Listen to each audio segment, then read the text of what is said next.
Hello everyone, this is Mohit Advocate and welcome back to another video. This is the Rapid Revision class. Here we are revising the Indian Contract Act 1872. This is the lecture 2 of the ICA.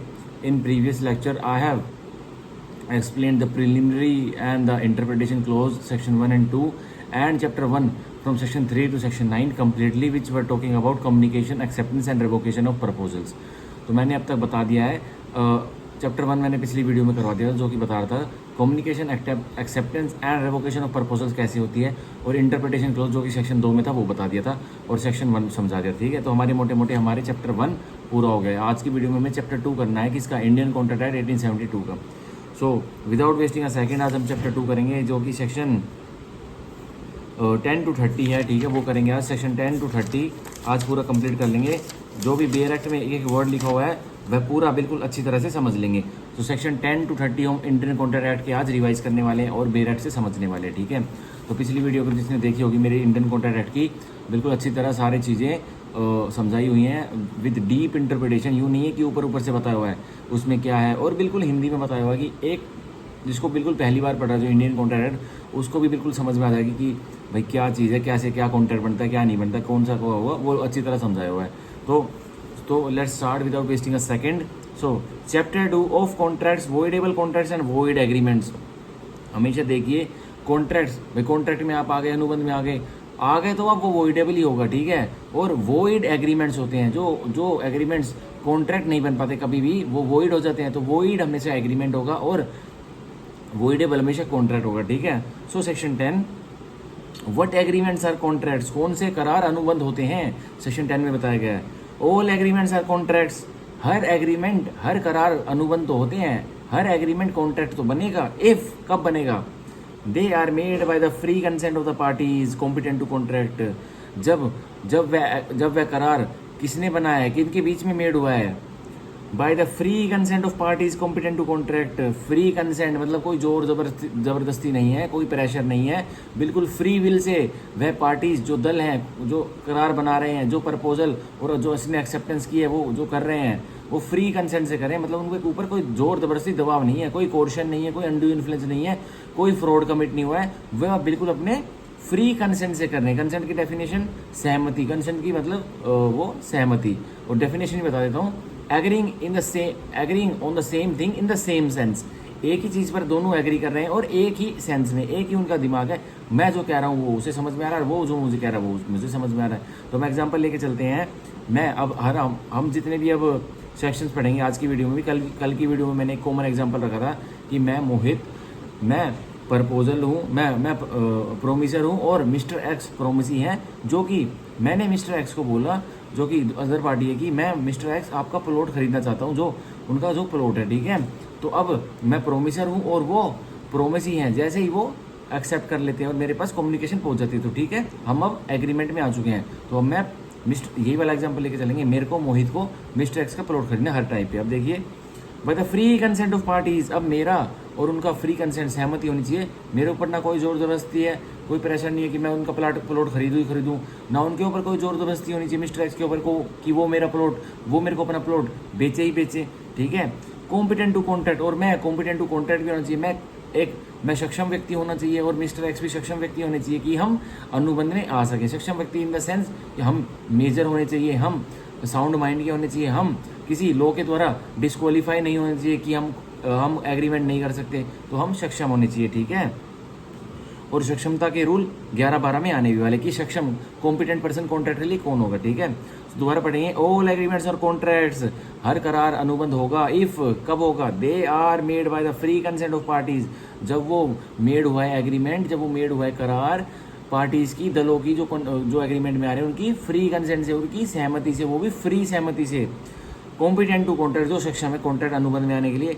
For uh lawful consideration, उस जो मैं mister x से क्या ले रहा हूँ, उनकी plot ले रहा हूँ, मिस्टर एक्स मुझसे क्या लेंगे, मैं भी तो उनको पैसा दूंगा, तो क्या प्लॉट के प्रति पैसा देना अनलॉफुल है, बिल्कुल लॉफुल है। तो ये हुआ लॉफुल कंसिडरेशन। अगर मैं उनको बोलूँगा कि आप मेरे को अपना प्लॉट दे दो, मैं आपको एक ट्रक वीट दे दूंगा, एक ट्रक हैश दे दूंगा, क्या ये लॉफुल कंसिडरेशन हुई, बिल्कुल लॉफुल कंसिडरेशन, ये अनलॉफुल कंसिडरेशन हुई। ठीक है, या मैं उन्हें बोलता हूँ आप मुझे अपना प्लॉट दे दीजिए और मैं आप मुझे जो प्लॉट देंगे उसके एवज में आपके एक दुश्मन का कत्ल कर दूंगा। तो क्या है, लॉफुल कंसिडरेशन है? बिल्कुल भी ये लॉफुल कंसिडरेशन नहीं है, ये अनलॉफुल कंसिडरेशन। तो एक कॉन्ट्रैक्ट में अनलॉफुल कंसिडरेशन भी नहीं होनी चाहिए, लॉफुल कंसिडरेशन होनी चाहिए। जैसे कि मैं उन्हें बोलता हूँ मैं आपका प्लॉट लेने वाला हूँ, आप कितने पैसे लोगे, आप कितने रुपये में बेच रहे हो, वो बताएगा 1 करोड़ में।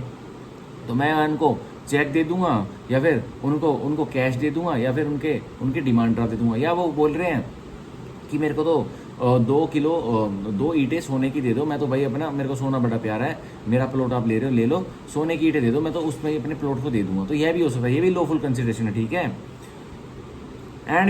And with a lawful object, और उसका लेने देने का लॉफुल ऑब्जेक्ट भी होना चाहिए। मेरा पर्पस क्या होना चाहिए भाई, I am taking mister x plot, मैं मिस्टर एक्स का प्लॉट ले रहा हूँ, एक मेरा लॉफुल ऑब्जेक्ट है। क्या लॉफुल ऑब्जेक्ट है भाई, मैं उनका जो प्लॉट ले रहा हूँ उसमें मैं रहूँगा, या वह खाली प्लॉट है तो मैं उसमें अपना निवास स्थान बनाऊंगा तो मैं उसमें रहूंगा, यह लॉफुल ऑब्जेक्ट है। और दूसरी तरह में मैं ये कहूँ कि मैं मिस्टर एक्स का प्लॉट ले रहा हूँ, मैं तो उसमें गैम्बलिंग हाउस खोलूंगा, एक सट्टे का बाजार लगाऊंगा, एक कैसीनो हाउस खोलूंगा जो कि इलीगली होगा। तो क्या ये लॉफुल ऑब्जेक्ट है? नहीं है ना, तो वो भी नहीं होना चाहिए कॉन्ट्रैक्ट में। And are not hereby expressly declare to be void, और यहाँ खुलकर इंडियन कॉन्ट्रैक्ट एक्ट में उस करार के उस अनुबंध को, जो एक करार अनुबंध में बनेगा, उस करार में खुलकर एक लॉ ने, एक कानून ने एक्सप्रेसली उसको डिक्लेयर शून्य नहीं किया हुआ है। भाई अगर किसी कानून के द्वारा एक्सप्रेसली बोला जाएगा कि भाई यह चीज़ उस करार में नहीं होनी चाहिए, पार्टीज इसका करार नहीं करेंगी, ठीक है, इसका करार नहीं करेंगी, तो वह शून्य होगा किसी भी कानून में। तो वह वो नहीं होगा, मतलब फ्री विल से नहीं होगा वो एग्रीमेंट, ठीक है। तो दोबारा पढ़ते सेक्शन 10, बहुत ही इंपॉर्टेंट है। All agreements are contracts if they are made by the free consent of parties competent to contract and for a lawful consideration and with a lawful object and are not hereby expressly declared to be void। उनको Indian contract act के provisions में declared void ना कर रखा हो उनके करारनामे की शर्तों को, ठीक है। तो यह होता है, हमने पढ़ा सेक्शन 10 का पैरा 1, अब सेक्शन 10 का para 2। Nothing herein contained shall affect any law in force in India. यहाँ इंडियन कॉन्ट्रैक्ट एक्ट में जो कुछ भी दे रखा है वो जो भारतवर्ष में कोई कानून इन फोर्स है, कोई इसके अलावा कोई कानून, इंडियन कॉन्ट्रैक्ट एक्ट के अलावा कोई कानून, and not here by expressly repealed, और वो उस कानून को जो फोर्स में है इंडियन कॉन्ट्रैक्ट आ जाने के बाद भी, तो वह उसको रिपील भी नहीं किया गया, उस कानून को हटाया भी नहीं गया, वो अभी भी फोर्स में है। By which any contract is required to be made in writing, और जिसके द्वारा क्या होता है, एक अनुबंध को लिखित रूप से, उसने अनिवार्य है कि लिखित रूप से वह अनुबंध होना चाहिए, पार्टीज लिखित रूप से अनुबंध में आएंगी। और in the presence of witnesses, या जब वह अनुबंध बनेगा, जब वह कॉन्ट्रैक्ट बनेगा पार्टीज के बीच में, तो वह गवाहों की उपस्थिति में होना चाहिए, ठीक है। और any law relating to the registration of documents, तो उसको भी कोई फर्क नहीं पहुंचाएगा। क्या ये इंडियन कॉन्ट्रैक्ट एक्ट, किसको, रजिस्ट्रेशन एक्ट 1908 को भी कोई फर्क नहीं पहुंचाएगा, उसके प्रोविजंस भी यूं का यूं खड़े रहेंगे, साथ में कॉम्प्लीमेंट करेंगे आपस में दोनों। तो रजिस्ट्रेशन एक्ट 1908, जो रजिस्ट्रेशन एक्ट है 1908, Indian contract act follows registration act, जो इंडियन कॉन्ट्रैक्ट एक्ट है वो फॉलो करता है किसको, रजिस्ट्रेशन एक्ट को। रजिस्ट्रेशन एक्ट विल प्रिवेल, अब रजिस्ट्रेशन एक्ट तो प्रिवेल करेगा ही, ठीक है। इंडियन कॉन्ट्रैक्ट एक्ट उसे फॉलो करेगा। भाई कॉन्ट्रैक्ट में आना है तो लिखित करो तो गवाहों के बीच में करो, गवाहों के बीच में रह के करो, तो उसको रजिस्ट्रेशन करवाओ, उसको रजिस्ट्रार के पास ले जाओ अपने अनुबंध को, और रजिस्ट्रेशन करो, पैसे भरो, चार्जेस भरो राज्य सरकार को, और रजिस्टर करो, ठीक है। तो यह हुआ हमारा सेक्शन 10 पूरा। हम पढ़ेंगे सेक्शन 11। ये सारे सेक्शंस बहुत इंपॉर्टेंट है, इनको प्लीज़ इनके कंसेप्ट को अच्छे तरह से समझ लेना। इस वीडियो में तो मैं ऊपर से ब्रीफली बता रहा हूँ, इतना फाउंडेशन क्लासेस में ब्रीफली बहुत बता सकता हूँ मैं, बहुत सारे एग्जांपल्स दे सकता हूँ, लेकिन अब तो ये छोटी वीडियो बनानी पड़ेगी 1 घंटे की, इसलिए छोटा ब्रीफ में बता रहा हूँ, तो तब भी आ ही जाएगा। और प्री के मतलब से तो बेरेक्ट ही खींचो, बेरेक्ट से ही क्वेश्चंस बनेंगे, ठीक है। अब सेक्शन 11 हम पढ़ेंगे, who are competent to contract, कौन कौन व्यक्ति लोग कॉम्पिटेंट है, सक्षम है अनुबंध में आने के लिए। तो every person is competent to contract, law ने तो कह रखा है हर व्यक्ति सक्षम है, अनुबंध में आ सकता है, अनुबंध क्रिएट कर सकता है। Who is of age of majority, जो कि मेजर है, 18 साल से ऊपर का व्यक्ति है, according to the law to which he subject, और कौन से लॉ के अपने जो उसके ऊपर कोई कानून लागू हो रहा है उस कानून के तहत वो मेजर होना चाहिए। अब भाई क्रिश्चियन, पारसी, जू या फिर और कोई रिलीजन है, उसके हिसाब से जैसे इंडियन मेजोरिटी एक्ट है उसके हिसाब से तो मेजर 18+ होते हैं, या फिर कोई और अन्य रिलीजन का कोई पर्सनल लॉ है जिसमें कि इंडियन मेजोरिटी एक्ट लागू नहीं होता, उसमें एज दी हुई है कि भाई 21 साल से उम्र का व्यक्ति मेजर होगा।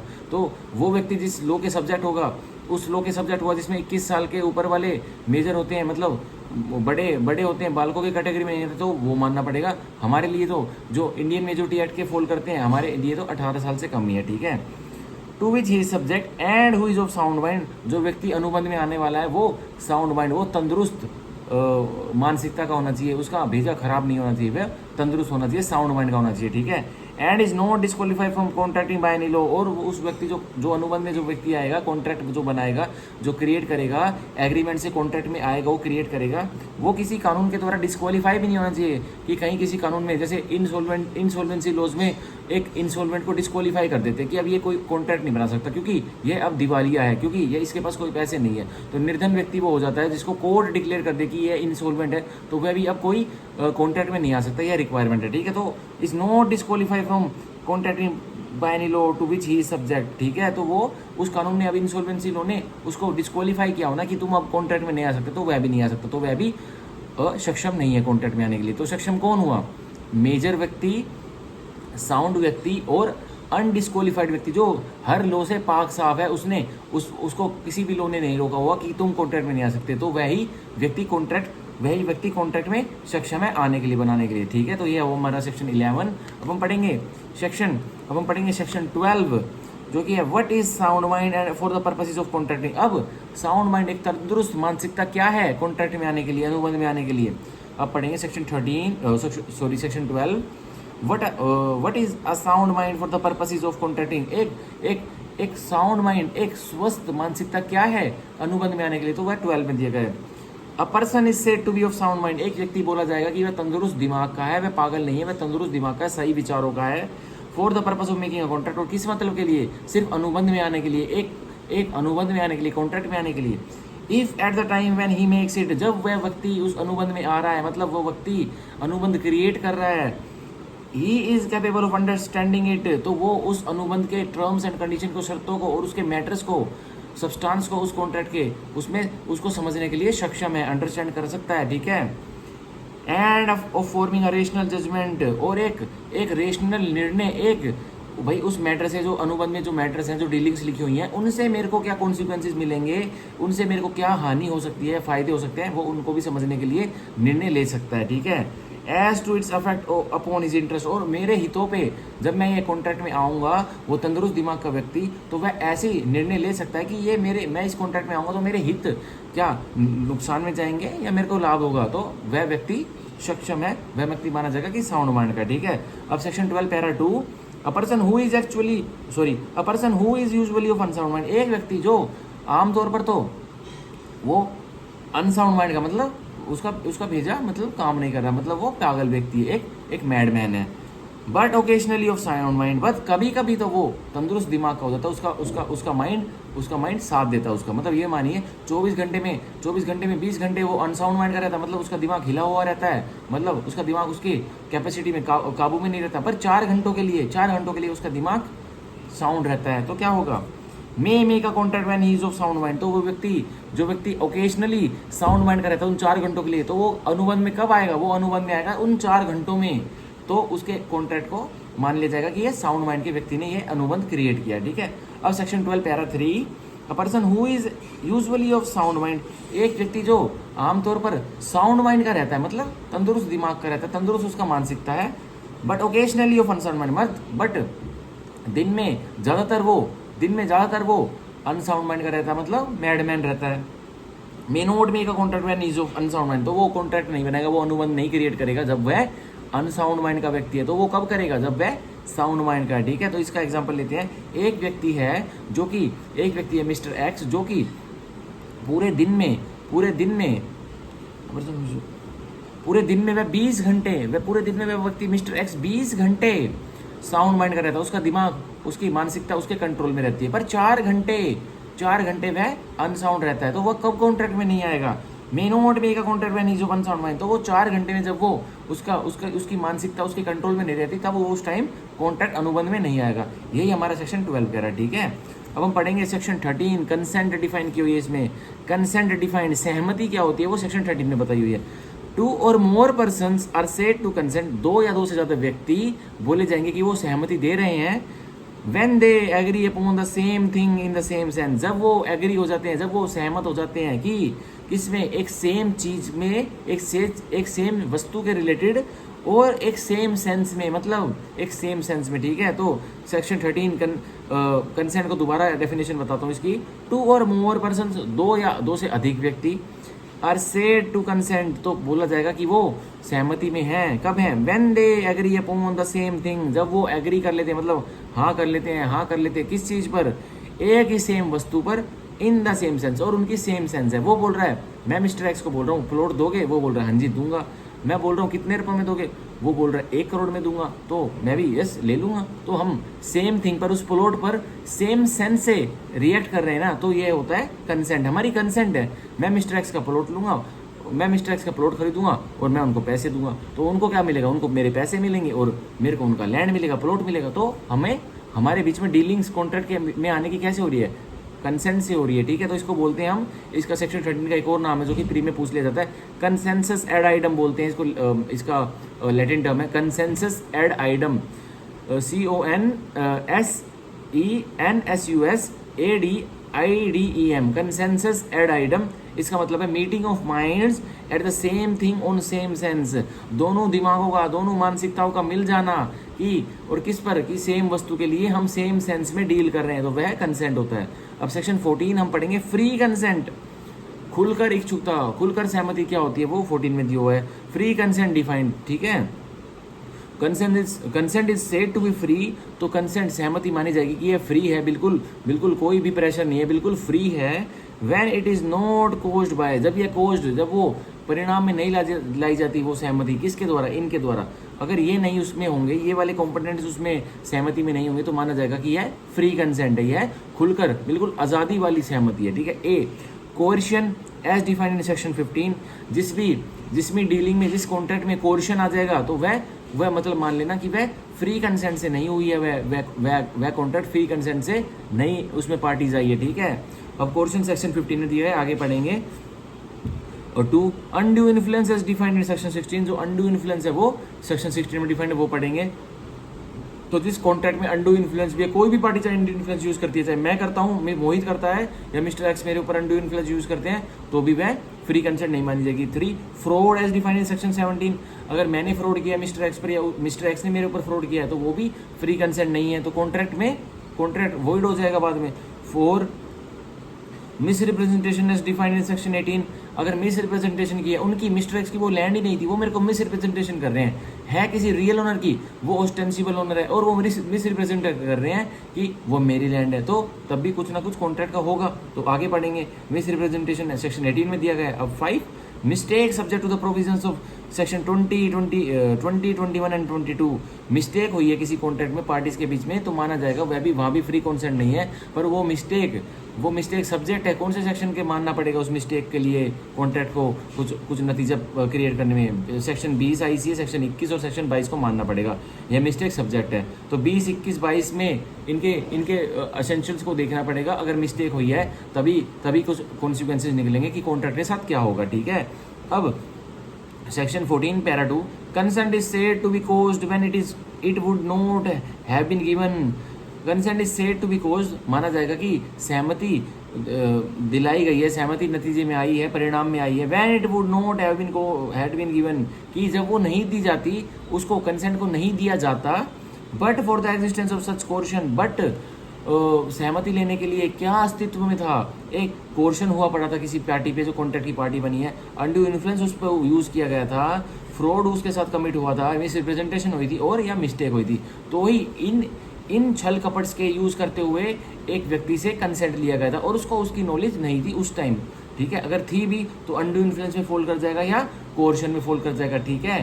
तो मतलब यह coercion, undo influence, fraud, miss representation और मिस्टेक, एक पार्टी जो कॉन्ट्रैक्ट में बन रहा है, उसकी कंसेंट लेने के लिए उसके ऊपर यह कोज की गई थी, इनको नतीजों में इनको उत्पन्न किया गया था, जब ही वह व्यक्ति जिसकी फ्री कंसेंट ली गई थी वह कॉन्ट्रैक्ट में आया था, ठीक है। तो यह हुआ हमारा सेक्शन 14, बहुत ही अच्छी तरह समझाया है। अब इसका एक स्मॉल एब्रीविएशन है, हम याद कर सकते हैं इसको, जैसे कोर्शन जो 14 के 1 में लिखा हुआ है कोर्शन, तो उसको हम याद कर सकते हैं, उसके एब्रीवेशन बना लीजिए सी, फिर अनड्यू इन्फ्लुएंस का यू, एफ का फ्रॉड का एफ, मिसरिप्रेजेंटेड का एम और मिस्टेक का एम। ठीक है, तो कफ एम एम, CUF MM, कफ एम एम हम बना सकते हैं। अगर आप दिल्ली में इंडियन कोर्ट अच्छे से पढ़ेंगे तो आप मेट्रोपॉलिटन मैजिस्ट्रेट बन जाएंगे, तो आप धूल मट्टी फाइलों पे बहुत ज़्यादा आपके कोर्ट में बहुत सारा मटेरियल आएगा आपको डिसाइड करने के लिए, तो लंबे लंबे टाइम तक केस पेंड नहीं रहते, तो उस पर धूल मिट्टी जम जाएगी, तो MM को कफ हो जाएगा, कोल्ड हो जाएगा, खांसी हो जाएगी, तो कफ MM याद कर लीजिएगा। इसकी छोटी सी एब्रीवेशन है,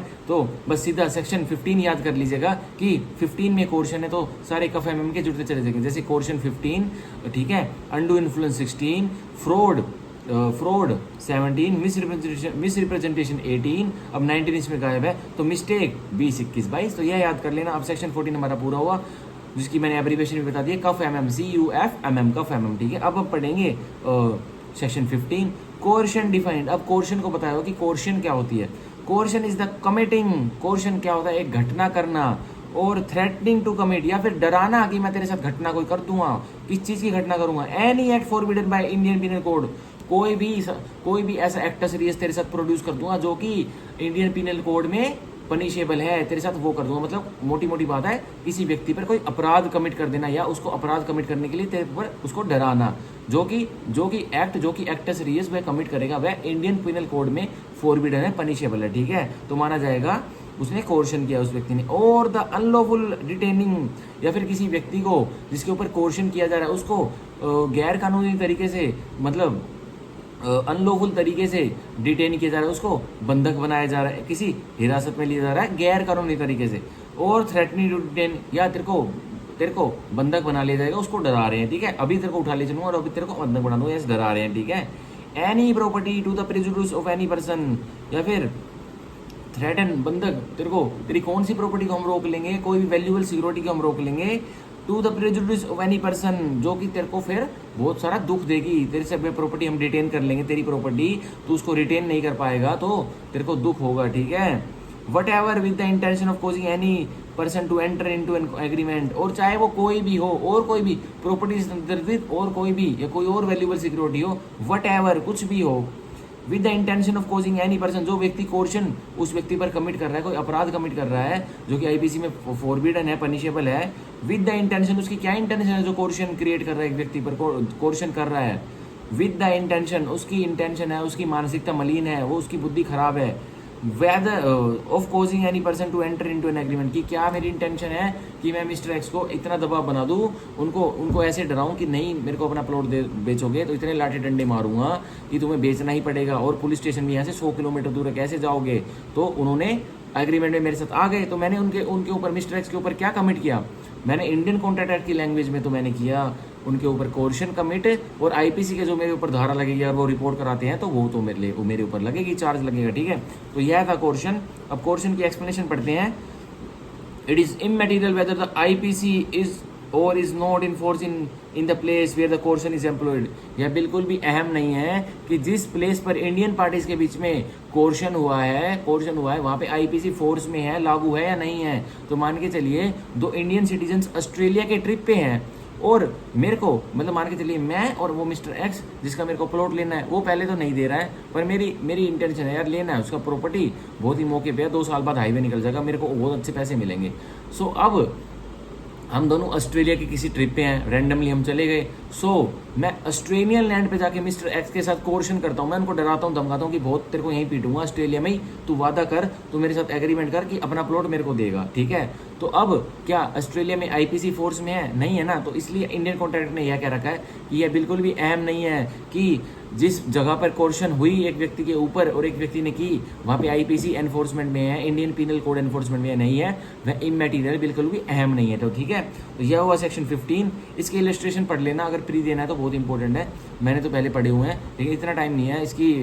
ये मैं जो एग्जाम्पल है सिंपल वाले यही दूंगा, ये जो इलस्ट्रेशन वाले हैं ये पूरा टाइम खाते हैं ये इलस्ट्रेशंस, और मैंने पढ़े हुए हैं, आप भी बाद में कभी टाइम लगे तो पढ़ लेना। Section 16 undo influence defined.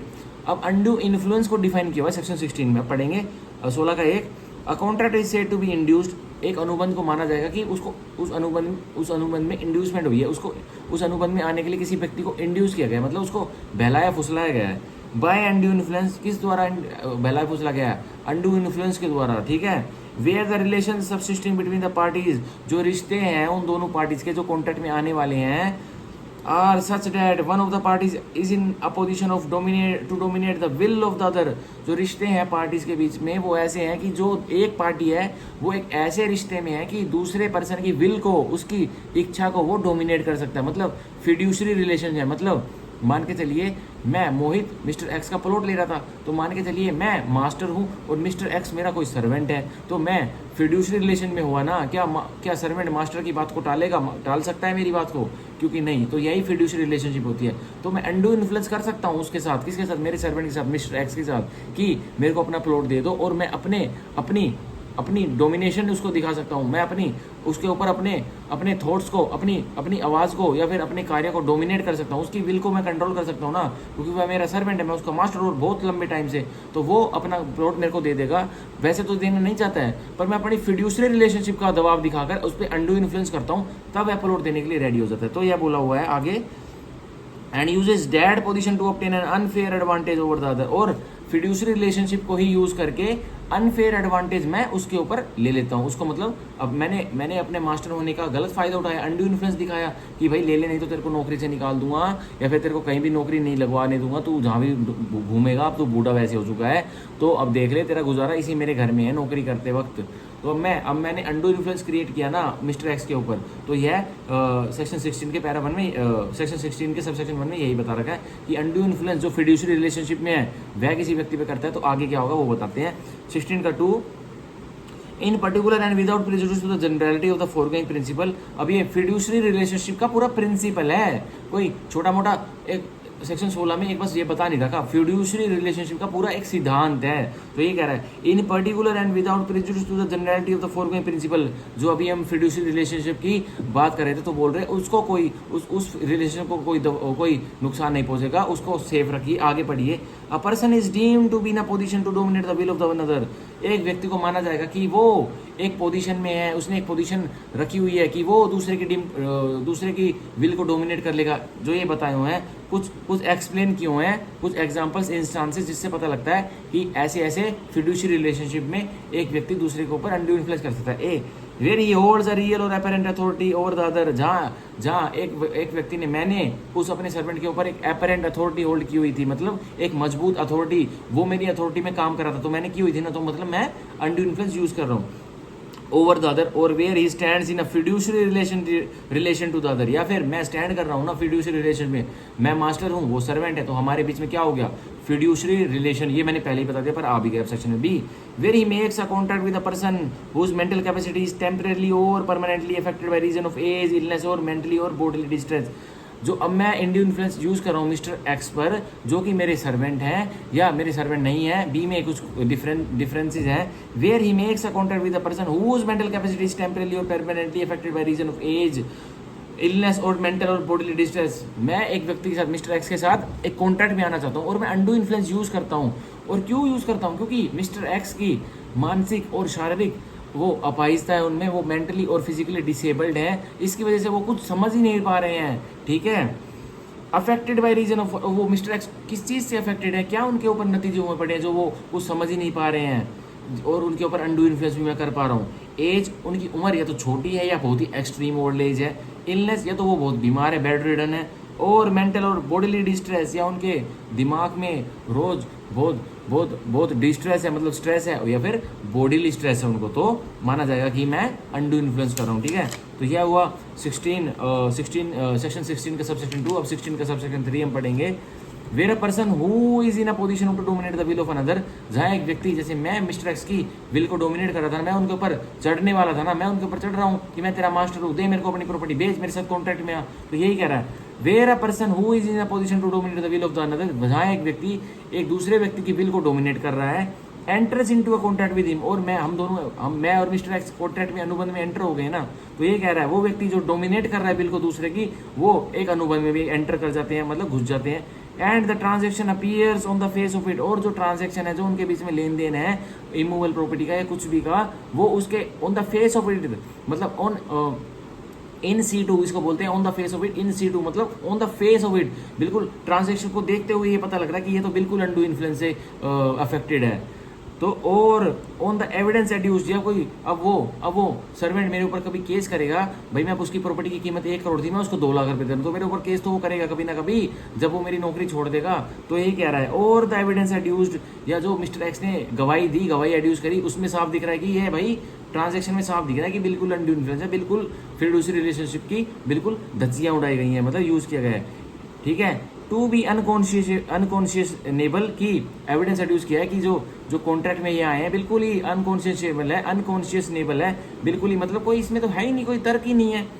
The burden of proving that such contract was not induced by undue influence, तो साबित करने का भार कि यह कॉन्ट्रैक्ट अनड्यू इन्फ्लुएंस इसमें बिल्कुल भी यूज नहीं, तो किसके ऊपर होगा? मेरे ऊपर होगा जिसने अनड्यू इन्फ्लुएंस यूज की थी। तो ये बता रहा है, shall be upon the person in a position to dominate the will of the other, तो किसके ऊपर होगा बर्डन ऑफ प्रूफ कि मैंने और जो मिस्टर एक्स में कॉन्ट्रैक्ट किया है उसमें कोई अनडू इन्फ्लुएंस नहीं है। अगर मिस्टर एक्स मेरे को बाद में केस करते हैं तो मेरे ऊपर ही रहेगा कि सर जज साहब मैंने कोई मिस्टर एक्स पे अनडू इन्फ्लुएंस यूज नहीं किया है, इन्हें तो अपनी फ्री विल से मेरे को दिया था ये अपना प्रॉपर्टी, तो मेरे ऊपर ही रहेगा साबित करने का भार कि तुम बताओ। जज साहब मेरे को बोलेंगे तुम बताओ, हम क्यों ना माने कि इसमें अनडू इन्फ्लुएंस हुई थी, क्योंकि ट्रांजेक्शन तो साफ दिखा रही है कि ये क्या है, बिल्कुल ही एक इसमें को तो कोई तर्क ही नहीं है। 1 करोड़ की मार्केट वैल्यू, आप इसको 2 लाख रुपए दे रहे हो, आप और फिड्यूशियरी रिलेशन में भी रहे थे, ठीक है, और ना भी रहे हो, आपने अनडू इन्फ्लुएंस करके कुछ और कालाकांडी कर दी हो, तो बताइए हम क्यों ना माने कि ये अनडू इन्फ्लुएंस से कॉन्ट्रैक्ट है ये। तो मेरे ऊपर बर्डन ऑफ प्रूफ रहेगा, साबित करने का भार उस केस में मेरे ऊपर रहेगा कि सर जज साहब नहीं है ये, मैं बताऊंगा। तो किसके ऊपर रहेगा? मेरे ऊपर, मोहित के ऊपर रहेगा। अब पढ़ते हैं हम 16 के 3 की latter part. Nothing in subsection shall affect the provisions of section 111 of the Indian evidence act. इस सेक्शन 16 का कुछ इस सेक्शन धारा, ये सेक्शन 16 की धारा है जो इंडियन कॉन्ट्रैक्ट एक्ट की, ये कुछ भी खराबी नहीं करेगी। किसको नहीं करेगी? Section 111 of the Indian evidence act. Section 111 Indian evidence act भी फिड्यूशियरी रिलेशनशिप के बारे में बता रहा है, ठीक है, मास्टर और सर्वेंट की, और उसमें एक और एग्जांपल है उसकी बता रहा है, ठीक है। तो section 111 Indian evidence act, section 16 Indian contract act को कोई भी खराबी नहीं करेगा, ठीक है। तो यह बात समझ लीजिए, सेक्शन 111 इंडियन एविडेंस एक्ट बिल्कुल सेफ है, सेक्शन 16 कुछ भी उसमें खामियां और कमियां क्रिएट नहीं कर रहा है। अब हम पढ़ेंगे सेक्शन 17 फ्रॉड डिफाइंड, कि भाई अब धोखाधड़ी डिफाइन कर दी गई है, यही एक्चुअल में फ्रॉड होता है, ठीक है। तो इंडियन कॉन्ट्रैक्ट एक्ट बहुत ही अच्छी तरह से ड्राफ्ट किया गया था, मान के चलिए।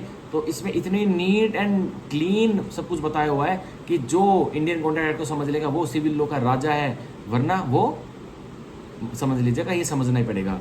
Section 17 fraud defined. Fraud means and includes any of the following acts. अब धोखाधड़ी पहले हम फ्रॉड ही मानते हैं, नीचे जो एक्ट बनेगा वह फ्रॉड होगा, मानते हैं। फ्रॉड का मतलब क्या है? फ्रॉड का मतलब यह है जो नीचे शामिल, जो नीचे इसमें धारा में जो लेटर पार्ट दिया हुआ है, अगर वह कोई एक्ट बन रहा है, कोई कार्य वैसा बन रहा है तो वह फ्रॉड है। Committing by a party to a contract, और कौन वो कार्य कर रहा है उस कॉन्ट्रैक्ट में, उस कॉन्ट्रैक्ट की, उस अनुबंध की पार्टी, या तो मैं कर रहा हूँ या मिस्टर एक्स मेरे साथ कर रहे हैं, ठीक है। और विद हिज कन्वीनियंस और बाय हिज एजेंट, या किसी की कन्वीनियंस से हो रहा है, या फिर मेरा एजेंट फ्रॉड कर रहा है उसके साथ, या उसका एजेंट मेरे साथ फ्रॉड कर रहा है, तो वह भी फ्रॉड होगा। देखिए, with intent to deceive another party thereto, और बस फ्रॉड करने का क्या मतलब है? फ्रॉड करने का, धोखाधड़ी जालसाजी करने से कॉन्ट्रैक्ट में क्या मिलेगा? दूसरी पार्टी को नुकसान होगा और मेरे को प्रॉफिट होगा, लाभ होगा। तो तभी डिसीव करना चाहते हैं, ठगना चाहते हैं दूसरी पार्टी को, तभी फ्रॉड कमिट हो रहा है एक कॉन्ट्रैक्ट में, ठीक है।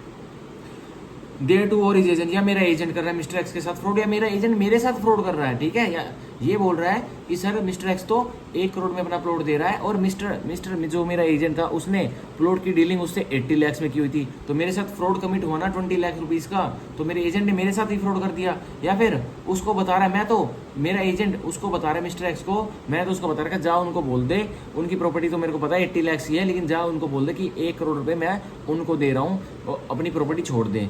तो उसको पता मेरा एजेंट क्या बता रहा है जाके मिस्टर एक्स को कि मोहित ने बोला है कि 80 लाख रुपीस लो और अपनी प्रॉपर्टी छोड़ दो, तो वो छोड़ देते हैं। तो क्या उसने फ्रॉड उसके साथ भी कमिट किया, मिस्टर एक्स के साथ भी, और मेरे एजेंट ने और मेरे साथ भी किया, तो यही बता रहा है। और to induce him to enter into the contract, या फिर मोहित मिस्टर एक्स के साथ फ्रॉड कमिट करता है, क्यों? बस बहलाने फुसलाने के लिए कि मिस्टर एक्स मेरे साथ कॉन्ट्रैक्ट में आ जाए और मैं धोखाधड़ी कर सकूँ इसके साथ। अब 17 का 1 भी दिया हुआ है, सेक्शन 17 का क्लोज 1 हम पढ़ेंगे अच्छी तरह से। The suggestion as a fact एक सजेशन दिया किसी तथ्य की तरह, कोई सुझाव दिया किसी तथ्य की तरह, of that which is not true, और वो जो सजेशन दिया, वो सुझाव दिया एक तथ्य की तरह, वो सही नहीं है, वो गलत है, वो ट्रू नहीं है, सच्चाई नहीं है वो।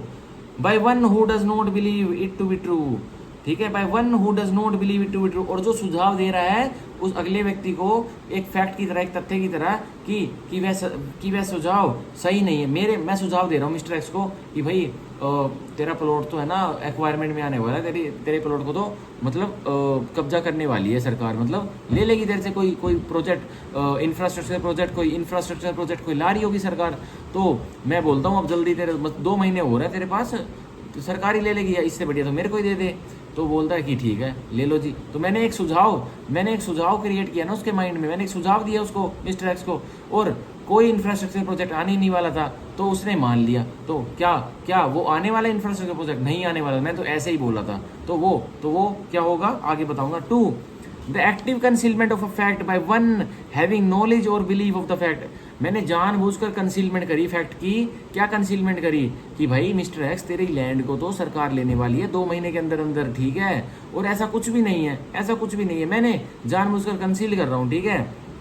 ये तो यह भी हो सकता है, या तो यह भी हो सकता है लेने भी वाली हो, एक्टिव कंसीलमेंट यह भी हो सकती है कि उसके प्लॉट को सरकार लेने भी वाली हो, मतलब एक्वायरमेंट इंफ्रास्ट्रक्चर प्रोजेक्ट के लिए लेने भी वाली हो, पर मेरे को, बायर को, मोहित को खबर है, पर मिस्टर एक्स को इस बारे में दूर तक भी खबर नहीं है। तो अब क्या हुआ, मैंने उसका प्लॉट ले लिया 80 लाख रुपीज़ में, ठीक है, या 1 करोड़ रुपये में जो भी लिया, और 2 महीने बाद ही क्या हुआ, सरकार ने मेरा प्लॉट जो मैंने उसका मिस्टर एक्स का लिया था वो एक्वायरमेंट कर लिया। तो मेरे को 10 करोड़ रुपए प्रॉफिट हो गया उसमें एक्वायरमेंट में। तो मैंने एक्टिव कंसीलमेंट किया था ना, मेरे को पता था कि भाई वो आने वाला है, इसमें इंफ्रास्ट्रक्चर प्रोजेक्ट गवर्नमेंट का आने वाला है, पर मिस्टर एक्स को नहीं पता था। तो अब ये क्या हुआ, मिस्टर एक्स पे ऊपर मैंने फ्रॉड कमिट किया था, ठीक है, उसको भी बताना चाहिए था, सबकी राइट है जानने की, लेकिन नहीं बताया अपने प्रॉफिट के लिए। तो यह भी एक्टिव कंसीलमेंट है, मतलब एक तथ्य पता था जो कि सच भी है पर नहीं बताया मैंने, तो वो भी फ्रॉड की कैटेगरी में आता है। 3, a promise made without any intention of performing it. एक वादा किया है और उस वादे के पीछे क्या नियत है, क्या मंशा है मेरी या उसकी, मिस्टर एक्स की, कि उसे परफॉर्म ही नहीं करना, वो तो नाम के लिए हवा में कर दिया। लेकिन एक पार्टी ने सोच के रखा था भाई हम कॉन्ट्रैक्ट में आए हैं, अनुबंध में आ गए हैं, एक वादे में आए हैं, तो निभाना पड़ेगा, सब कुछ निभाना पड़ेगा। पर एक पार्टी की इंटेंशन क्या है, मेरी इंटेंशन क्या है, मैं नहीं खरीद रहा तेरा प्लॉट, मतलब शुरू में तो कहता हूँ खरीद लूंगा, ठीक है, वो बेचारा बड़ा राजी होता घूम रहा है। उसने एक DLF कैमेलियाज में मिस्टर एक्स ने एक फ्लोर बुक कर दिया उतने रुपए का, और अब मैं उसको पैसे देने नहीं वाला क्योंकि मैं प्रॉपर्टी लेने नहीं वाला उसकी। तो क्या हुआ, मैंने प्रॉमिस किया था ना विदाउट इंटेंशन, मैंने प्रॉमिस किया मिस्टर एक्स को विदाउट इंटेंशन की मैं तेरा प्लॉट ले लूंगा, पर मेरी इंटेंशन क्या है, नीयत क्या है, मेरी मंशा क्या है, मैं लेने ही नहीं वाला उसका प्लॉट। तो यह भी फ्रॉड हुआ उसके ऊपर, मिस्टर एक्स के ऊपर। For any other act fitted to deceive, या कोई भी एक्ट, अब ये रेजोल्यूटरी एंट्री खोल दी, अब कोई भी एक्ट, कोई भी कार्य दोनों पार्टीज में से किसी का भी जो कि किस नियत का है, डिसीव करने की नियत का है, कि ठगा जा सके, मैं उसको ठग सकूं, वो मेरे को ठग सके, ठीक है, तो वो भी फ्रॉड होगा। 5, any such act or omission, कोई भी ऐसा एक्ट, कोई भी ऐसा कार्य या ओमिशन क्या होता है, एक व्यक्ति की लीगल ड्यूटी थी कि वह वो लीगल ड्यूटी परफॉर्म करे, पर उसने वह लीगल ड्यूटी परफॉर्म नहीं करी, तो उसने क्या किया, ओमिशन किया, ठीक है। Perform, one has a legal duty to perform something but he didn't perform that thing, so he omitted to perform that thing. तो वही कह रहा है, any such act or omission, कोई भी कार्य, कोई भी ऐसा कार्य या कोई भी omission, as the law specifically declares to be fraudulent, जो कि किसी कानून ने ही बता रखा है, कोई ऐसा कार्य होगा या कोई ऐसा कार्य जो होना था वो नहीं होगा, तो वो किसी कानून ने बता रखा कि वो जालसाजी का है, धोखाधड़ी का, तो वो फ्रॉड है, ठीक है। तो ये हो गया हमारे पूरे सेक्शन 17 के 1 2 3 4 5 अच्छी तरह समझा दिए। अब सेक्शन 17 की एक्सप्लेनेशन हम पढ़ते हैं। Mere silence as to the facts likely to affect the willingness of a person to enter into a contract is not fraud.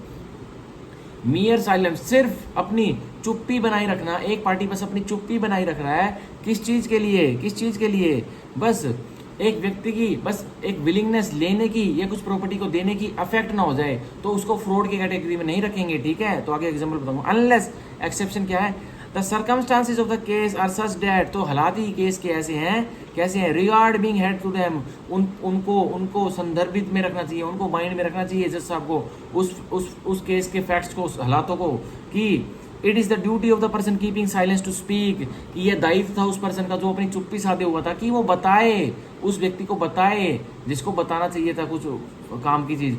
और unless his silence is in itself, या और भी हो सकता है इसका तोड़, अनलेस हिज साइलेंस, उसकी चुप्पी ही in itself equivalent to speech, उसकी चुप्पी ही स्पीच के बराबर है, मतलब बोल के बराबर है, ठीक है। तो इसका बहुत अच्छा एग्जांपल एक्सप्लेनेशन का हम कहाँ देखने को मिलता है, हमें ये डी में देखने को मिलता है। A and B being traders, A और बी दोनों व्यापारी हैं, एंटर्स अपॉन अ कॉन्ट्रैक्ट, दोनों एक वादे में, एक कॉन्ट्रैक्ट में, एक अनुबंध में एंटर कर जाते हैं।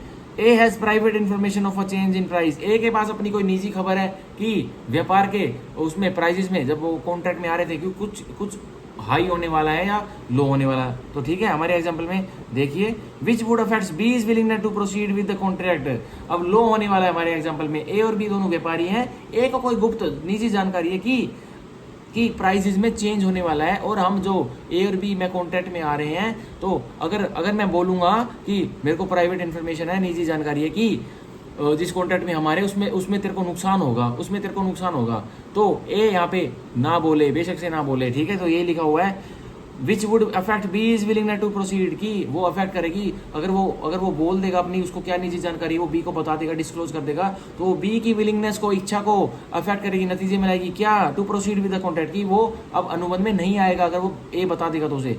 ए is not bound to inform B, तो ऐसे में ए का कोई दायित्व नहीं है कि वो बी को बताए कि मेरे पास निजी जानकारी है कि अगर हम दोनों कॉन्ट्रैक्ट में आते तो तेरे को नुकसान होगा, और एक्चुअली अब वो आ जाते कॉन्ट्रैक्ट में तो माना जाएगा। अब बी उसके ऊपर केस करता है ए के ऊपर कि तूने तो मेरे ऊपर फ्रॉड कमिट किया, तेरे को तो निजी जानकारी थी कि मेरे को नुकसान होने वाला है और तेरे को फायदा होने वाला है, तूने मेरे को बताया क्यों, तूने तो मेरे पे फ्रॉड कमिट किया है। तो वो कहेगा कि ये कोई फ्रॉड नहीं है, मियर साइलेंस, मेरे पास एक निजी जानकारी तो यही है, मियर साइलेंस कोई फ्रॉड नहीं है भाई, मेरे को जानकारी दी, मेरे एसेट्स ने बताई थी, मेरे खुफिया डिपार्टमेंट ने बताई, मैं उनको पैसे देता हूँ इस चीज़ के, मेरे को जानकारी बताई क्योंकि मेरे को फायदा हो सके, ये कोई फ्रॉड नहीं है, ठीक है। तो ये बहुत अच्छा एग्जाम्पल था, ये इलस्ट्रेशन डी थी सेक्शन 17। अब पढ़ेंगे section 18, miss representation defined, miss representation defined, ठीक है, सेक्शन 18 में misrepresentation means and includes.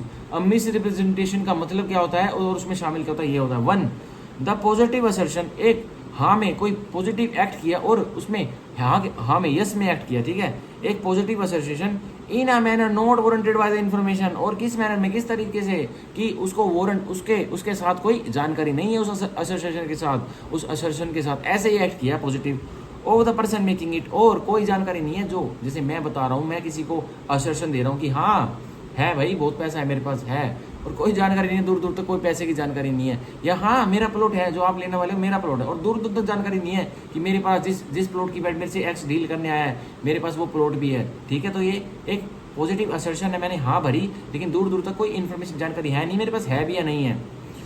Of that which is not true, और क्या अब मैंने पॉजिटिव असर्शन करी मिस्टर एक्स को, मैंने बोला yes I am having the plot, but in reality I am not having any of the plots which he has come in front of me to take, ठीक है। तो अब वो information गलत है ना, मेरे पास प्लॉट ही नहीं है, क्यों मैंने हाँ भरी यस में एक्ट किया, yes I am having the plot, तो मैंने पॉजिटिव असर्शन की विच इज नॉट ट्रू, जो कि झूठ है बिल्कुल, ठीक है, सच नहीं है। Though he believes it to be true, पर मिस्टर एक्स सोच लेता है कि इसके पास प्लॉट है, मोहित के पास प्लॉट है, तो वो मिस्टर एक्स उसको बिलीव कर लेता है, ठीक है। तो वो क्या है, मिस रिप्रेजेंटेशन है, मैंने मिस रिप्रेजेंटेशन की दी ना उनको कि मेरे पास प्लॉट है और हालांकि मेरे पास कोई प्लॉट है ही नहीं, तो ये मिस रिप्रेजेंटेशन में फॉल करेगा। 2 any breach of duty which without an intent to deceive gains an advantage of the person committing it, or anyone claiming under him may by misleading another to his prejudice or to the prejudice of anyone claiming under him, ठीक है। अब पढ़ेंगे इसको, any breach of duty, कोई दायित्व था और उसका ब्रीच हुआ, ठीक है, without and which without an intent to deceive, और उस दायित्व के ब्रीच होने में कोई इंटेंशन नहीं है, क्या इंटेंशन नहीं है कि अगले व्यक्ति को जिसको मिस रिप्रेजेंटेशन हुई उसको क्या ना हो, उसको मैं ठग नहीं रहा, मैं मिस रिप्रेजेंटेशन कर रहा हूँ मिस्टर एक्स के प्रति, उससे मैं कोई गेन नहीं उठाऊंगा, an advantage of the person committing it, और मेरे को कोई लाभ भी नहीं होने वाला, अगर मैं मिस रिप्रेजेंटेशन मिस्टर एक्स को कर रहा हूँ तो मेरे को कोई लाभ भी नहीं होने वाला इस वाले 2 में, ठीक है। और एनीवन क्लेमिंग अंडर हिम, या मेरे अंडर मेरे एलआर क्लेम कर रहे हैं तो उनको भी कोई लाभ नहीं होने वाला, ठीक है, उस मिस रिप्रेजेंटेशन से। By misleading another to his prejudice, और अगर मैं मिसलीड भी कर रहा हूँ मिस्टर एक्स को किसी बात पर, किसी उस प्रॉपर्टी की बात पर, उनके प्लॉट लेने की बात पर, तो उनके इंटरेस्ट भी कोई अफेक्ट नहीं हो रहे, उनके हित भी कोई अफेक्ट नहीं हो रहे, उनके हितों पर भी कोई अफेक्ट नहीं हो रहा। और to the prejudice of any one of claiming under him, या फिर उनके प्रेजुडिस को भी कोई इफेक्ट नहीं हो रहा, उनके इलाज है उनके उनके साथ मिस्टर एक्स के, कोई उनको भी कोई प्रेजुडिस नहीं हो रहा, तो क्या होगा, तो आगे बताता हूँ। C causing however innocently a party to an agreement, cause करना नतीजे में डालना, हाउएवर इनोसेंटली कैसा, बिल्कुल शरीफ बनकर नतीजे में लाना, किसको, a party to an agreement, एक पार्टी थी एक करार की, उसको बिल्कुल मासूम बनकर, उसको बिल्कुल मासूम बनकर उसको नतीजे में लाना, उसके साथ क्या करना, जो पार्टी थी एक करार की। To make a mistake as to the substance of the thing, की मैं तो भोला भंडारी बना बैठा हूँ, अपने आप को ऐसा मिस रिप्रेजेंटेशन कर रहा हूँ कि मैं तो भोला भंडारी, मेरे को तो कुछ पता ही नहीं, और हालांकि मैं बहुत तेज हूँ, हालांकि मेरा माइंड बहुत स्ट्रॉन्ग है, और वो व्यक्ति भोले भंडारी मेरे को समझ के कुछ मिस्टेक कर बैठता है, कुछ मिस्टेक कर बैठता है उस अनुबंध में, उस कॉन्ट्रैक्ट में, तो क्या होगा, which is the subject of the agreement, जो कि सब्जेक्ट है एग्रीमेंट का, जो कि सब्जेक्ट है एग्रीमेंट का, तो ये क्या हुई, मिस रिप्रेजेंटेशन हुई। ठीक है, तो एग्जाम्पल लेते हैं कि भाई एक फ्रूट होता है जो साउथ में वेजिटेबल का काम करता है, लेकिन वो नॉर्थ इंडिया में फ्रूट का काम करता है, एंड मैं नॉर्थ इंडिया का ट्रेडर हूँ मोहित, और मिस्टर एक्स साउथ इंडिया के ट्रेडर हैं। ठीक है, तो उनके स्टेट में तो वह जो आइटम है वो वेजिटेबल है, पर मेरे स्टेट में नॉर्थ में वह फ्रूट है। तो मेरे को पता है कि साउथ इंडिया में यह जो ऑब्जेक्ट है, जो जिसका मैं ट्रेडर हूँ, वो है वेजिटेबल है।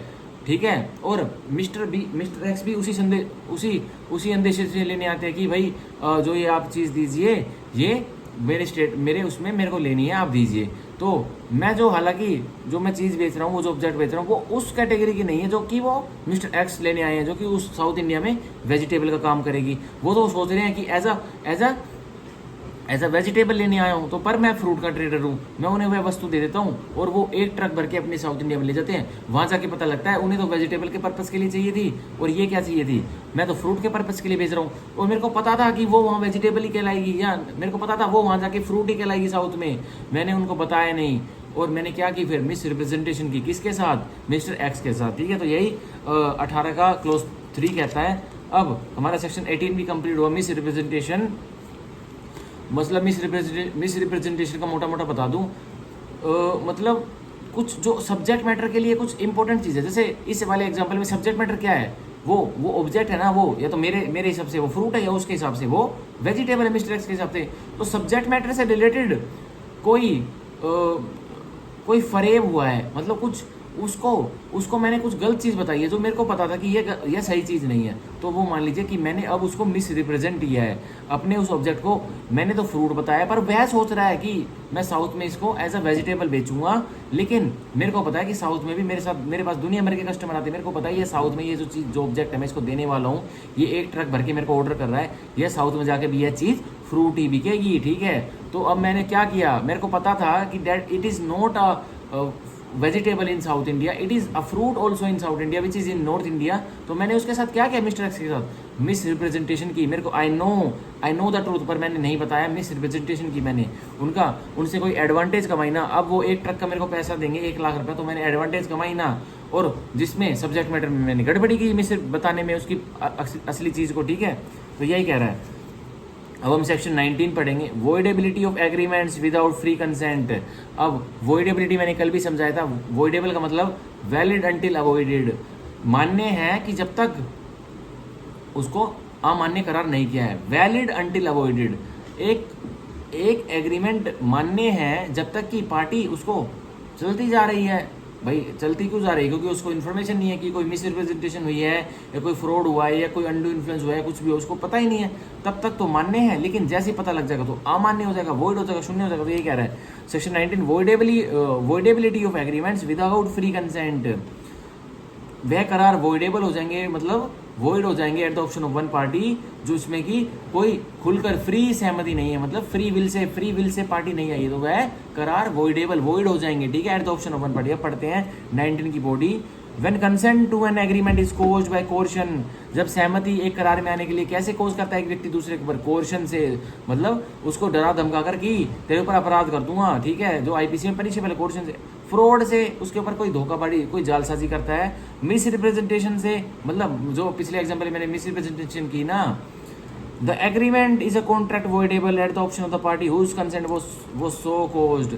अब जो एग्रीमेंट है, the agreement is a contract voidable, अब जो करार हमारे बीच में बना है जिसमें मैंने कोर्शन इस्तेमाल की है या कोई फ्रॉड इस्तेमाल किया है या कोई मिस रिप्रेजेंटेशन इस्तेमाल की है उस एग्रीमेंट में, जो कि अनुबंध तो बन गया है, अनुबंध तो बन गया है। क्यों बन गया है? क्योंकि भाई अगली पार्टी के ऊपर कुछ कोर्शन हुआ पड़ा है, अनडू इन्फ्लुएंस हुआ पड़ा है, या फिर अनडू इन्फ्लुएंस इसमें नहीं है, सॉरी, उस अगली पार्टी के ऊपर कोर्शन हुआ पड़ा है, मिस्टर एक्स के ऊपर मैंने किया है, जोर जबरदस्ती की है, उसको डराया धमकाया कि तेरे को पीटूंगा, यहीं आजा मेरे साथ करारनामे में, मेरे साथ अनुबंध में आजा।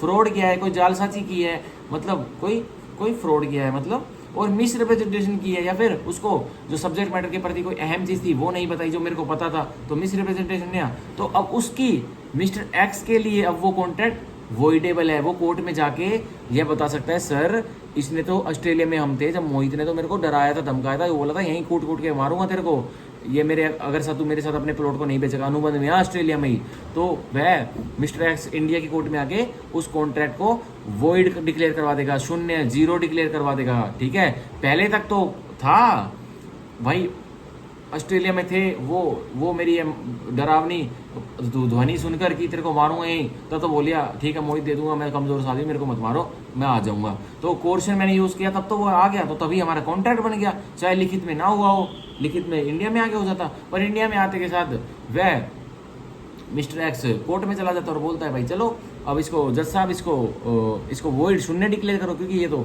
इसमें तो मोहित ने मेरे साथ कोर्शन किया था, या उसी एग्जांपल में या तो मैंने फ्रॉड किया था या फिर मैंने मिस रिप्रेजेंटेशन की थी। तो मिस्टर एक्स की राइट है, उसके पास अधिकार है मिस्टर एक्स के पास कि कोर्ट में जाके उस कॉन्ट्रैक्ट को, उस अनुबंध को जीरो, शून्य डिक्लेयर करवा लेगा। ठीक है, अब 19 का पार्ट 2 पैरा 2,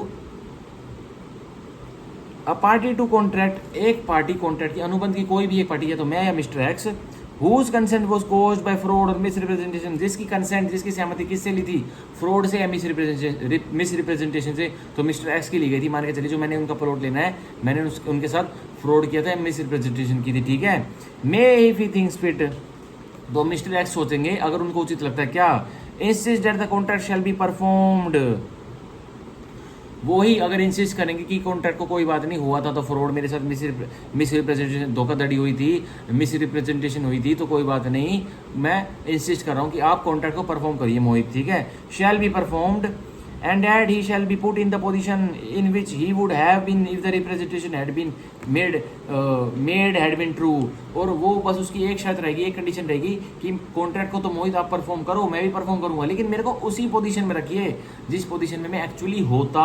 अगर ये जो रिप्रेजेंटेशन है सच होती, तो ऑस्ट्रेलिया में मैंने मिस्टर एक्स के साथ फ्रॉड एक कमिट किया था कि भाई तेरी प्रॉपर्टी तो सरकार अभी एक्वायरमेंट में लेने वाली है। ठीक है, तेरी प्रॉपर्टी तो, या ऑस्ट्रेलिया में नहीं, मैं इंडिया में कर रहा था, उसके पास उसके घर पे गया, मेरे को उसका प्लॉट लेना था, उसकी लैंड लेनी थी, तो तेरी प्रॉपर्टी तो सरकार अभी एक्वायरमेंट में अभी कब्जा कर लेगी, मतलब कोई इंफ्रास्ट्रक्चर प्रोजेक्ट आ रहा है, तेरी प्रॉपर्टी को ले लेंगे। तो वो कहता है अच्छा जी यार मेरी प्रॉपर्टी का तो ये रेट है वो रेट है, मैं कह रहा अभी लेना तू पैसे, अभी ले तू पैसे मेरे से, छोड़ मेरे को दे, मैं देख लूंगा, मैं देख लूंगा, मैं नुकसान से लूंगा तेरे लिए। और ऐसा हालांकि होने नहीं वाला था, इंफ्रास्ट्रक्चर प्रोजेक्ट में उसकी कोई प्रॉपर्टी जाने नहीं वाली थी, तो मैंने फ्रॉड किया था ना उसके ऊपर। तो वही कह रहा है कि जो मैंने इसको जो वैल्यू दी, जो उसको वैल्यू होनी चाहिए थी उस टाइम, वो जो मिस्टर एक्स मेरे को कहेगा कि भाई अब मेरे को उतने ही पैसे दो जितने आपने मेरे को डर दिखा के, फ्रॉड दिखा के, धोखाबाजी दिखा के बोला था, और कम रेट में मेरे को पैसे दे दिए थे, तो उतने मेरे को दो। ठीक है, तो ये मिस्टर एक्स बोल सकते हैं। ठीक है, अब इसकी सेक्शन 90 एक्सेप्शन हम पढ़ते हैं। If such consent was caused by misrepresentation, अगर सहमति एक पार्टी से, मतलब मिस्टर एक्स की सहमति मैं ले रहा हूँ मिस रिप्रेजेंटेशन से, तो और बाय साइलेंस, या चुप्पी साध कर, मैंने चुप्पी साधी हुई है उस कॉन्ट्रैक्ट में आने के लिए, fraudulent with the meaning of section 17, और जो सेक्शन 17 के अंतर्गत फ्रॉडुलेंट है, धोखाधड़ी से ली गई है, फ्रॉड से करके ली गई, the contract nevertheless is not voidable, तो जो अनुबंध है नहीं है वो वॉइडेबल नहीं है, वो नेवरदीलेस वो वॉइडेबल नहीं है, चलता रहेगा कब तक, if the party whose consent was so caused had the means of discovering the truth with ordinary diligence, अगर मिस्टर एक्स के पास इतने जरिए थे, वो किसी अधिकारी के पास जाकर फोन कर सकते थे, उनके साले साहब किसी गवर्नमेंट डिपार्टमेंट में, LAC वाले डिपार्टमेंट में थे, जो कि जमीन को कब्जा कर, मतलब जो कि जमीन सरकार लेती है वो करने के लिए, इंफ्रास्ट्रक्चर प्रोजेक्ट डेवलप करने के लिए मिस्टर एक्स जा सकते थे, पता लगा सकते थे कि भाई ऐसा कोई प्रोजेक्ट आने नहीं वाला है। मोहित तो पागल बना रहा था फिर मेरे को, मैं तो अभी कॉन्टैक्ट तोड़ता हूँ उसके साथ। लेकिन उन्होंने ट्रूथ को डिस्कवर करने के पास उनको टाइम था, अपने साले साहब के पास वो फ़ोन कर देते कि भाई ऐसे ऐसे एक मेरा पड़ोसी है, वो मेरा प्लॉट लेने आया था, वो बता रहा है ऐसे ऐसे मेरे यहाँ से हाईवे निकलने वाला है। वो उनके साले साहब बोलते पागल बना रहा, कुछ ऐसा नहीं है। तो उनके पास पूरा था ना कि वो फ़ोन करके पूछ सकते थे। उन्होंने ऐसा वो अपना डिस्कवर द ट्रूथ करने का कोई मौका, मतलब राइट यूज़ ही नहीं करी। तो वो नेवरदीलेस वॉइडेबल, अब वॉइडेबल नहीं है वो, ठीक है। तो ये एक्सेप्शन है। अब देखिए, choose to continue plus subject to compensation, ठीक है। अभी भी उन्होंने चूज टू कंटिन्यू किया, मिस्टर एक्स ने मेरे साथ कंटिन्यू है वो कॉन्ट्रैक्ट में, पर उस चीज़ का वो कंपनसेशन भुगतान लेंगे मुझसे कि तूने फ्रॉड कमिट किया था तो भुगतान तो दे भाई। अब सेक्शन 19 की एक्सप्लेनेशन हम पढ़ेंगे। A fraud or misrepresentation which did not cause the consent to a contract. A fraud or misrepresentation which did not cause the consent to a contract. एक फ्रॉड और एक मिसरिप्रेजेंटेशन जिसका कोई भी दूर दूर तक लेना देना नहीं था कि उसकी वजह से, उनकी वजह से एक पार्टी मिस्टर एक्स मेरे साथ कॉन्ट्रैक्ट में आए, अनुबंध में आए, ठीक है। Of the party on home such fraud was practice, और मैंने तो अपने मुताबिक फ्रॉड प्रैक्टिस किया था, बट वो मिस्टर एक्स मेरे उस फ्रॉड और मिसरिप्रेजेंटेशन की वजह से कॉन्ट्रैक्ट में नहीं आए हैं। उनके तो कुछ अन्य ही बातें थी जिसकी वजह से आए हैं। और to whom such misrepresentation was made does not render a contract voidable. अब वो ही जिनके ऊपर फ्रॉड और मिसरिप्रेजेंटेशन हुआ था मिस्टर एक्स के ऊपर, अब वो ही कॉन्ट्रैक्ट को वॉइड डिक्लेयर नहीं कराना चाहते, तो ये भी एक्सप्लेनेशन कह रहा है। तो अभी भी कॉन्ट्रैक्ट नेवरदीलेस वॉइडेबल नहीं होगा, वो अभी भी मान नहीं रहेगा, वैलिड अंटिल अवॉइडेड मान नहीं रहेगा, ठीक है। तो उसका परफॉर्मेंस होगा। तो यह था हमारा सेक्शन 19। तो आज हमारा ज़्यादा 1 घंटे की वीडियो हो जाएगी, तो हम सेक्शन 19 कैपिटल ए करेंगे और 20 करेंगे। अब कल से हम 21 से लेकर 30 करेंगे, 10-10 सेक्शन करते हैं। एक्सप्लेनेशन देखो कितनी कर रहा हूँ, खुद समझो। अब 19 कैपिटल ए हम पढ़ेंगे। Power to set aside contract induced by undue influence. शक्ति है, किस चीज़ की शक्ति है कि जो अनुबंध में एक पार्टी आए थे और अनडू इन्फ्लुएंस की वजह से आए थे, मतलब फिड्यूशियरी रिलेशनशिप की वजह से मैं मास्टर था और मिस्टर एक्स मेरा सर्वेंट था। मैंने उनका प्रॉपर्टी, जो मिस्टर एक्स की मेरे सर्वेंट की प्रॉपर्टी वो 1 करोड़ की थी, पर मैंने अपनी फिड्यूशियरी रिलेशनशिप का सहारा लेके मैंने अपनी विल को डोमिनेट करके उनकी प्रॉपर्टी 5 लाख में खरीद ली। तो अब मिस्टर एक्स के पास पूरी पावर है कि सेट असाइड कर दे, मतलब जो कॉन्ट्रैक्ट आया था मेरा और उनके बीच में, कॉन्ट्रैक्ट होता मिस्टर एक्स के बीच में, उसको सेट असाइड कर दे, मतलब साइड में लगा दे, साइड में कर दे उस कॉन्ट्रैक्ट को। और जो किससे कोज होता है, अनडू इन्फ्लुएंस से। तो पूरी पावर है मिस्टर एक्स के पास। अब देखिए, when consent to an agreement is caused by undue influence, जब सहमति एक करार के लिए कैसे ली जाती है, अनडू इन्फ्लुएंस यूज करके, ठीक है। The agreement is a contract voidable at the option of the party whose consent was so caused. So अब क्या कह रहा है ये, the agreement is a contract voidable. तो अब जो करार है वो कॉन्ट्रैक्ट वॉइडेबल है, मतलब वैलिड अंटिल अवॉइडेड। जिस दिन दिमाग घुमा मिस्टर एक्स का, उस दिन ही निस्ता नाबूद करवा दिया, मतलब कोर्ट में जाके वॉइड करवा दिया, शून्य करवा दिया, ठीक है। At the option of the party whose consent was so caused, और किसके ऑप्शन पे वह कॉन्ट्रैक्ट वॉइडेबल है, मेरे सर्वेंट जो मिस्टर एक्स था, जिसकी प्रॉपर्टी 1 करोड़ की थी, पर मैंने कहा मैं तेरा मालिक हूँ, मैं तेरा सर्वेंट हूँ, मैं तेरा मास्टर हूँ, मेरे को प्रॉपर्टी दे अपनी, नहीं तो तेरे को नौकरी से निकाल दूंगा, तो बुढ़ा इतना हो गया तेरे को कोई काम पे भी नहीं रखेगा और दर दर के ठोकरे खाएगा। तो ये अनडू इन्फ्लुएंस हुई ना साहब, बताइए आप ये डायलॉग सुन के, बिल्कुल ये एग्जाम्पल सुन के अनडू इन्फ्लुएंस हुई ना, तो यही कह रहा है। अब मिस्टर एक्स के ऑप्शन पे वह कॉन्ट्रैक्ट वॉइडेबल है और वो कोर्ट में जाके उसको सेट असाइड कर सकता है, चल साइड में, अब कोई कॉन्ट्रैक्ट नहीं है, ठीक है। अब ये 19 कैपिटल ए का पैरा 1 हुआ, पैरा 2 हम पढ़ेंगे 19 कैपिटल ए का। एनी सच कॉन्ट्रैक्ट में भी सेट असाइड, कोई भी अनुबंध जो कि अनडू इन्फ्लुएंस में आए उसको सेट असाइड कर सकते हैं, मतलब निस्तनाबूद साइड में कर सकते हैं। ईदर एब्सोल्युटली, या तो पूर्ण तरीके से पूरे कॉन्ट्रैक्ट को, पूरे एग्रीमेंट को, मतलब पूरे अनुबंध को एब्सोल्युटली मतलब पूर्ण तरीके से कर सकते हैं। और if the party who was entitled to avoid, या वो पार्टी जो एंटाइटल थी, हकदारी थी अवॉइड करने के लिए उस अनडू इन्फ्लुएंस वाले कॉन्ट्रैक्ट, कौन, मिस्टर एक्स जो कि मेरे सर्वेंट थे। It has received any benefit thereunder, तो मैंने उनको 2 लाख रुपए दे भी दिए थे। उनकी जमीन, उनके प्लॉट की वैल्यू तो 1 करोड़ थी, पर मैंने अनडू इन्फ्लुएंस करके उनको 5 लाख में बना लिया, और मैंने 5 लाख में तो पूरी फाइनल अमाउंट देना था उनके प्लॉट के लिए, पर मैंने 2 लाख रुपए उनको दे भी दिया एडवांस। तो यही कह रहा है, to avoid it has received any benefit, कोई बेनिफिट उठा लिया और उन्होंने भाई 2 लाख रुपए ले लिए ना मेरे से, देयर अंडर, उस कॉन्ट्रैक्ट के अंदर जो कि अनडू इन्फ्लुएंस का था। Upon such terms and conditions at the court may seems fit, ठीक है, मे सीम्स जस्ट। तो ये कह रहा है एनी सच कॉन्ट्रैक्ट, दोबारा पढ़ते हैं 19 कैपिटल के पैरा 2 को। एनी सच कॉन्ट्रैक्ट में भी सेट असाइड ईदर एब्सोल्युटली, जो अनुबंध अनडू इन्फ्लुएंस पे पार्टीज आई थी, जिसने अनडू इन्फ्लुएंस करा था, तो वो कॉन्ट्रैक्ट और मिस्टर एक्स जो मेरा सर्वेंट था, मैंने अंडर इन्फ्लुएंस क्रिएट किया था फिड्यूशरी रिलेशनशिप दिखा के, तो उसको सेटिस्फाइड करवा सकता है मिस्टर एक्स जो मेरा सर्वेंट है, एब्सोल्युटली पूर्ण तरीके से करवा सकता है। और if the party who was entitled to void it, और मिस्टर एक्स ही एंटाइटल्ड है ना, अब मैंने अंडर इन्फ्लुएंस किया था तो वही हकदारित है कि इसको अब साइड में करेंगे, सेटिस्फाइड करेंगे इस कॉन्ट्रैक्ट को, क्या कहेंगे 10 साल से कि ये तो मेरे साथ अंडर इन्फ्लुएंस क्रिएट की थी मोहित ने। अब it has received any benefit, अब मिस्टर एक्स को मैंने 2 लाख रुपए भी दे रखे थे देयर अंडर, उस कॉन्ट्रैक्ट के उस अनुबंध के under, upon such terms and conditions as to the court may seems fit. अब मिस्टर एक्स जो मेरे से उन्होंने 2 लाख रुपए ले लिए थे, अब मेरे को वो वापस कर देंगे, और या कुछ और अन्य पैसे दिलाने कोर्ट को तो मेरे को दिला देंगे, और मेरे को तो जो अलग उनको कंपेंसेशन भुगतान देना पड़ेगा उसी सूट में, वो तो अलग देना पड़ेगा। ठीक है, तो यह था 19 कैपिटल का पैरा 2। अब हम आज का लास्ट सेक्शन पढ़ेंगे जो कि है section 20 of the Indian contract Act, थोड़ा इंपॉर्टेंट है। Agreement void where both parties are may under mistake as to matter of fact. अब वो करारनामा शून्य हो जाएगा, कब हो जाएगा, जब दोनों पार्टीज उस कॉन्ट्रैक्ट की, दोनों पार्टी उस करारनामे की, करार की प्रोमिसर और प्रोमिसी वो क्या है, वो किसी तथ्य की गलती जो कि करारनामे का जो सब्जेक्ट मैटर है उसकी तथ्य की गलती से वो मिस्टेक में है, मतलब वो गलती कर बैठे हैं किसी चीज़ को समझने में, तो इसको एक और नाम देते हैं। ये हरियाणा के प्री में आया था, किसी को याद होगा तो मेरी वीडियो देखा, हरियाणा के प्री में आया था, बायलैटरल मिस्टेक बोलते हैं इसे। जब दोनों पार्टीज मिस्टेक में होती है, अंडर मिस्टेक, जब दोनों पार्टीज मिस्टेक में होती है तो बी से याद रखना, बी से बोथ होता है, तो both parties under mistake of subject matter, तो उसको बोलते हैं बायलैटरल मिस्टेक। ठीक है, mistake on part of both parties. ठीक है, अब सेक्शन 20 की बॉडी पढ़ते हैं। Where both the parties to an agreement are under a mistake, जहाँ दोनों पार्टीज, दोनों दल किसके करार के किससे जूझ रहे हैं, एक गलतफहमी से, एक मिस्टेक से, एक गलती से जूझ रहे हैं। As to the matter of fact essential to the agreement is void. और क्या मुद्दा है उनके बीच में, क्यों गलती से जूझ रहे हो, और किस से रिलेटेड, एक ऐसा तथ्य है जो गलती का एक ऐसा तथ्य है एसेंशियल टू द एग्रीमेंट, और वो सब्जेक्ट मैटर जो जिसके बीच में अनुबंध, जिसके बीच में हमारे बीच में करार हुआ पड़ा है, उसी के बीच में गलती से जूझ रहे हैं हम। ठीक है, तो वो एग्जांपल ले लीजिए। अब नॉर्थ इंडिया में जो मिस्टर एक्स जो साउथ इंडिया से आए हैं मेरे से कुछ आइटम खरीदने, वो नॉर्थ इंडिया में तो फ्रूट है, पर मिस्टर एक्स उसको साउथ इंडिया में वेजिटेबल की तरह ले जाना चाहते हैं। ठीक है, तो अब मेरे को इस बारे में पता नहीं कि उनकी इंटेंशन क्या है, वो साउथ इंडिया में उसको कैसे बेचना चाहते हैं, वेजिटेबल की तरह, किसकी तरह। अब तो वो क्या है, दोनों पार्टीज मिस्टेक ऑफ फैक्ट, मेरा मिस्टर एक्स और मैं भी मिस्टेक में हूँ, मेरे को भी नहीं पता कि उनकी इंटेंशन क्या है, वो कैसे बेचना चाहते हैं। मैं तो भाई फ्रूट का व्यापारी हूँ, वो मेरे से लेके जा रहे हैं। तो अब ये क्या है, सब्जेक्ट मैटर जो ऑब्जेक्ट है, जो मिस्टर एक्स एक गाड़ी भर के मेरे से लेने आए हैं, तो सब्जेक्ट मैटर के प्रति मिस्टेक हो रही है ना हम दोनों से समझने में, ये चीज़ असलियत में है क्या, सब मतलब मिस्टेक त्रुटि हो रही है ना उस तथ्य को समझने में, जो कि एसेंशियल है।